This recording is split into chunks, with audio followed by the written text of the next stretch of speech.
ستړی مه شي دغې شېبې ته دغې ورځې ته. حیران یم چې موږ ولې په بله زمانه کې استوګ نه کوو، ولې په بله زمانه کې بوخت یاستو، ولې دغې شېبې ته نه راګرځو. یوه کیسه ده در سره شریکوم یې، هیله ده درته تکرار ونه وسي. لرغونو زمانو یو راهب و، مریدان یې لرل. نو سبا یې چې راپورته شل، خپل نوم به یې اخیسته، پلانیه راویښ شه. بیا به یې خپله ځواب ورکوي چې دا راویښ شوم، ویلې به چې دا د یو بل فرصت در کوم. بیا به یې خپله ځواب ورکوي چې اورمه، ویلې به چې ټوله هڅه به دې کوي. بیا به پسې وخوځېد، د ژوند پر ډګر به ور روان شو. د دغه چاره به نور تعلیمات یې نه لرل. آخر یې مریدانو ته نورو خلکو کړل چې او عقلمنو، دا خو لیونی ده، د پسې څه کوئ؟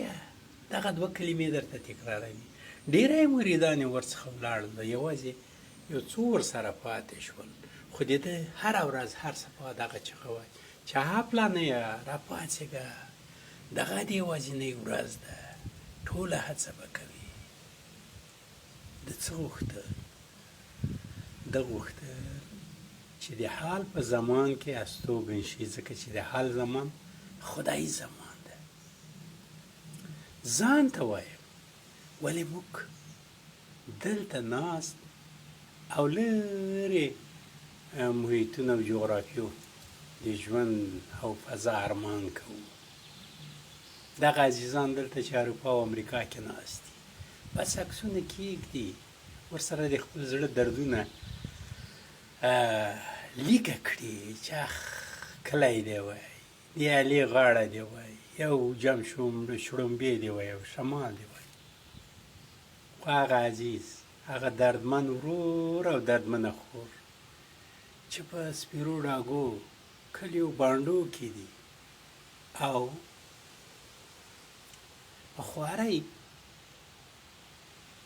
ژوند مخ ته وړي، هغوی په څه ارمان؟ هغوی د دغو ښار پسې تږي او عکسونو په لیدلو سره ارمان کوي چې کاشکې په داسې آباده وای چې نه یې د ګرد لیدلی، نه یې دوړې لیدلی، نه یې ناتصفیه شوي اوبه څښلی، دغسې خوراک وڅښاک. خو که دې ته راوګرځو، دغه شېبه ولاو که یو پیاله شین چای چې څښم یې، که دا په ټول خوند وڅښم او ذایقه مې ښه ورسره راویښي چې د ده تریخ خطر احساس کړم. ښایي دا راته لومړۍ ورځ شي چې زه د شنه چای په خوند پوهېږم. شړومبې او وطني ویلنی دغسې، د تناره پخه سوې ډوډۍ دغسې، د تناره په ډډو سوي کچالان دغسې، او دغسې هر څه. نو ښایي چې ژوند راته نه ویشي، شېبه راته نه ویشي، دغه لحظه شي، ټول زمان راته دغه لحظه شي. زموږ بخت دغه ده چې دغه لحظه په ټول وجود سره ژوند وکړو، له ذهن او حواس له کډوالۍ راوباسو.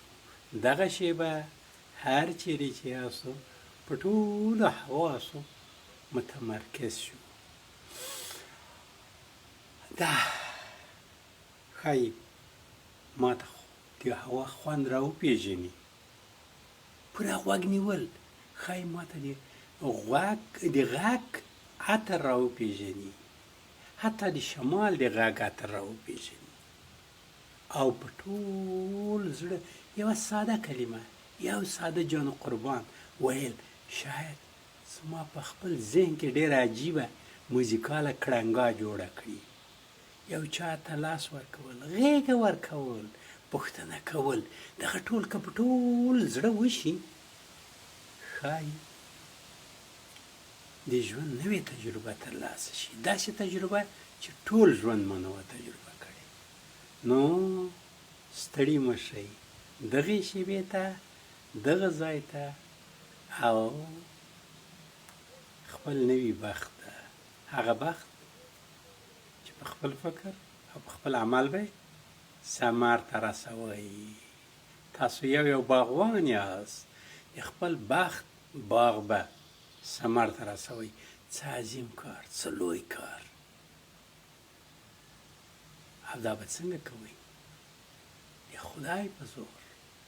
ته د خدای در سره ده. نو په ټول وس راووځه ژوند ته. د ژوند هرکلی وکړه، د ځان هرکلی وکړه او د خپل ستره څښتن شکر ادا کړه. ورځ دې شېبه شېبه دې له خدایي عطرونو او خوندونو ډکه